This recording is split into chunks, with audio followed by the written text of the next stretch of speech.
চারিদিকে একটি ঢঙি নোয়াখালী বিভাগ চাই। এই অঞ্চলে বিভাগ হতে এত কিসের বাধা ভাই?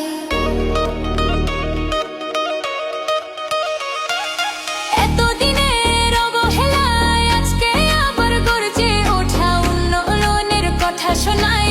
তৈরি হবে দালান ও কোঠায়, নোয়াখালীর জনতা চায় অধিকার আর সুবিচার। বিভাগ হলে বদলে যেত, দূর হতো সব অবিচার।